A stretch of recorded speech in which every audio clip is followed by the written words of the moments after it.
Hi, Shannon Waller here, and welcome to the Inside Strategic Coach podcast with Dan Sullivan. Dan, you said something today which I found very interesting and provocative. And you said that disruption is a bad thought, which I find a very cool way of saying something. So what do you mean by disruption, and why is it a bad thought? Well, I was reminded of this because of the Facebook blow-up, which occurred just a very short time ago, and Mark Zuckerberg ended up having to wear a suit and be in front of Congress in the United States to explain what he was doing with people's personal information and, what kind of safeguards they had. I did a little bit of digging, and I went back to the original mission statement of Facebook, their internal mission statement, which is to move quickly and break things. And my feeling is that if you have that as a mission statement, at a certain point you have to buy a suit and actually appear in front of Congress, because I believe the dominant law which has governed the business marketplace for certainly the last 30 years is Moore's Law, which is the speed with which information technology evolves. That it doubles every 2 years or so in speed and the price drops by half.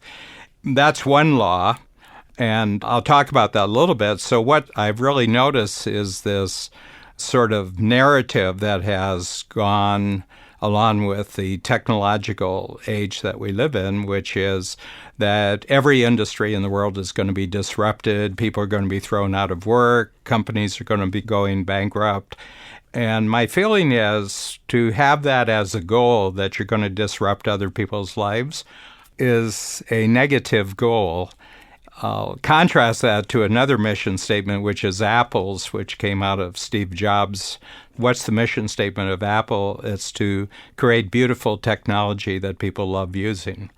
And if you contrast move quickly and break things with we create beautiful technology that people love using, there's a 180-degree difference between what that does internally for what you think you're doing as a company. Mm-hmm. And it also has to do with your image in the marketplace. Are you a negative gradually? And I think in a very short period of time, I think within about a year, the whole image of Facebook has gone completely negative. They're now seen as a major problem that causes disruption, not just in industries, but that it's disrupting individuals' personal lives in their day-to-day existence. It's almost like an addictive thing that people are caught up. And the damage that can be done with Facebook in the hands of negative people is really, people are starting to see that. And I've never heard that about Apple. Apple, you get to do all sorts of neat things with technology. And I think it has to do with what's in the mind of the founder and what's in the mind of the people making the technology or any other product or service in the marketplace. So I think if you have a negative mission statement that consists of destroying things, that eventually it'll turn around on you and you'll get destroyed by your own mission statement. So I never use the word disruption as regarding strategic coach. I use the word transformation. And what transformation means is to create a bigger, better form that does far more good. And you actually improve people's lives with whatever you're offering in the marketplace, and that you simplify things, you make things more enjoyable in people's lives. So I've become just totally resistant to all the claims that this is going to disrupt this and this is going to disrupt that, and instead put all the emphasis on transformation, that this will transform this will transform that. And the other thing is, I don't associate it with solving problems. I put more emphasis on creating solutions. I don't want anything that I do in Strategic Coach to be negative and destructive. I want everything in Strategic Coach to be empowering, and I want it to be transformative. So that's my thought about this. So all this talk about, when we introduce this device in the marketplace, it's going to destroy these companies and it's going to throw this many people out of work. I think you're setting yourself up for bad comeback. So there's a law, Moore's law, which everybody knows, but I'm a great believer in Newton's third law. So this is Isaac Newton. And Isaac Newton, essentially created the basic rules of how the physical universe performs. But one of them is for every action, there's an opposite and equal reaction. So if you do a negative action out here, what's going to come back at you is an opposite and equal negative action coming from the other direction. So if you create good, well, you won't get an opposite action. You'll just get gratitude and you'll get appreciation. But if you create negative disruptions, what you're going to get is that you will get disrupted to the degree that you're a disruptor. This is such an interesting conversation to me. So some of my thoughts about this is disruption is sometimes a byproduct of things changing or transforming. But in my experience, it's also often very temporary. People are resourceful, companies are resourceful, industries are resourceful. And when you focus on the disruptive conversation, you actually miss the incredible number of byproducts that are emerging out of the good that people are striving to do, like Apple, for example. And I have a teenager, well, I have two, but one of them is going into the marketplace. And I am very clear that jobs that she could be preparing for right now will not exist in the 4 or 5 years when she's in the marketplace. And there'll be a whole plethora of roles and opportunities that don't yet exist that will come online. So being super stressed about disruption is actually just a very narrow-minded approach to this whole conversation. And it's very polarizing when you think about disruption. And that whole transformation thought is wonderful because it means that you are almost reusing or repurposing things and making them better and, as you said, more empowering and simpler for people. And that's always a good thing. Our goal as humans a lot of times is to transform our circumstances into something better. So that to me is a much more interesting and positive approach to this whole process that we see a lot with technology, but it can happen with a lot of things. Well, I think psychologically, I'm just taking it down the road, that there's a whole culture that has formed around this narrative of disruptive technology, and that the whole society is going to be divided into winners and losers, and the winners don't care about the losers. This eventually gets translated into politics. So if you've conveyed an image, a certain sector of society that doesn't care what happens to the other side of society, then the real disruption will be that those people probably have more votes at the polling booth. We saw that. I think that's shown up over the last couple of years in Britain and the United States, where what you've told us very clearly is that you don't care. We're experiencing your disruption, and you don't care that we're accepting your disruption. So guess what? At the polling booth, we're going to set it up so that your power gets taken away from you. And the last thing you really want to do, where there's a possibility for really growing economics and the creation of all sorts of solutions, is for government to become the main player. Okay, and that's what happens if the people who are really smart, really inventive, convey to the rest of society that they don't care what happens as a result of their innovations. Well, that power is going to be taken away from you politically. And that's my Newton's law. For every action, there's an opposite and equal reaction.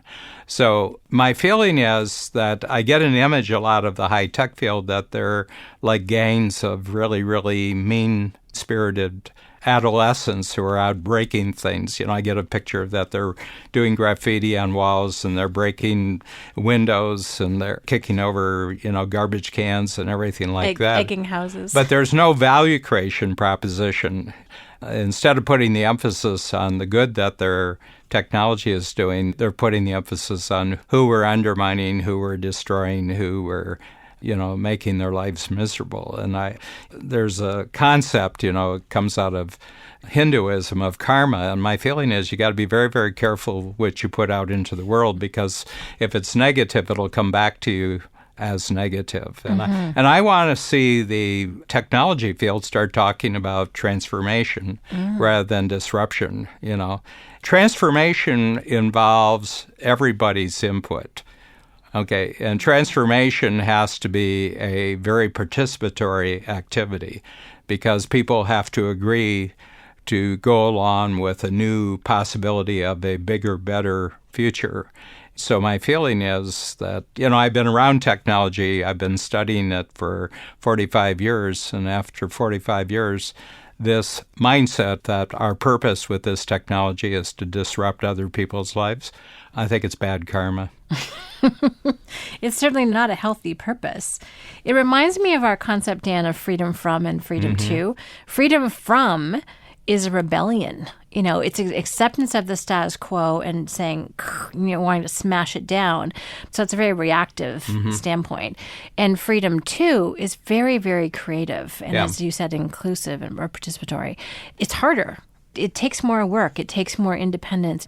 You have to be really clear on your unique ability and what you want for someone. But it's that same kind of dynamic between focusing on what's already there and destroying it, as is the disruptive focus, versus creating something that's even better and new and different and creates more possibilities for people, which is what the transformational mindset does.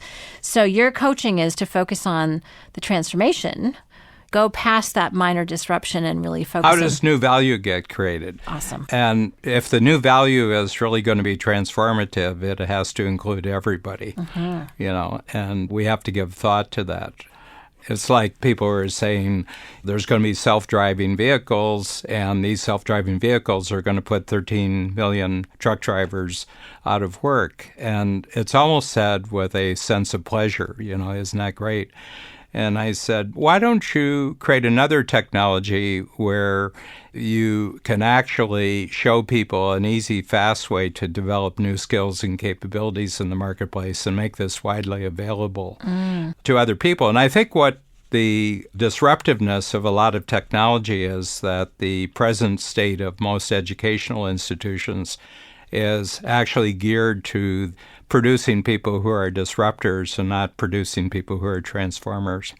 That's really interesting. Talk more about that. Yeah, well, you look at the elite universities, it's to produce Wall Street bankers and produce high-tech innovators.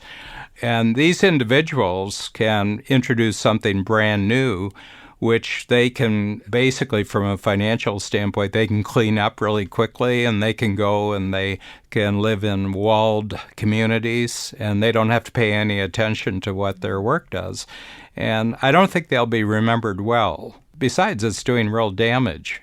So my sense is that if you have this narrative of where's the transformation for as many people as possible, that's different from how do we create a disruption where a small group of people can get a big payday and everybody else is thrown off balance or made uncomfortable.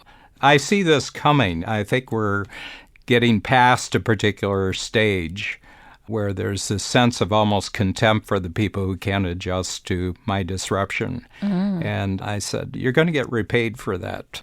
Your name is going to be blackened for this, and eventually you won't feel any sense of satisfaction or enjoyment from what you've created. You may get unbelievably wealthy, but the wealth is not going to give you any pleasure. So this is it. It's a kind of a adolescent. There's kind of an adolescence that I noticed to the culture that is being represented by Silicon Valley, especially right now, that who cares what happens to other people? We're out to feel superior to other people, and we're smarter, and who cares if they can't accept the change that we're unleashing on the world. And I just think it's bad karma. I think that's a great point. Your observing of history really is that it will come back to bite you. Yeah. And the world actually has quite a powerful voice. And so taking into account sooner rather than later is by far the better strategy. Yeah, and the other thing is that gradually people are going to reject what you think is the promise of your technology. And it's kind of like, I remember Amazon was saying that they're going to start delivering packages by drone. Well, the FAA in the United States, the drones cannot go higher than 500 feet. So the communities across the United States, there's lots of communities, like we live in the beaches. The beaches can put in a rule in Toronto that the drones cannot come below 400 feet. Okay. And there will just be legislation which will prevent this technology from bothering us. Same thing happened with airliners. Right now, if you use the existing technology, airliners could go 3,000 miles an hour. But vast majority of companies said not over land you can't. And the reason is because of the breaking of the sound barrier breaks glass, and it's very uncomfortable having that. So the fastest airliners today are no faster than the fastest airliners 50 years ago. And the reason is we won't put up with this disruption of boom, boom, the airliners going over and this sound going.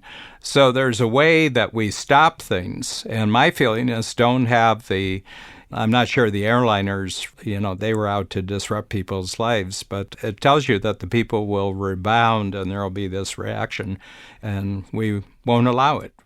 We just won't allow it. So if you show no concern for what your creation is doing in the world except to pay off a certain number of people, then you'll get bitten by your own creativity.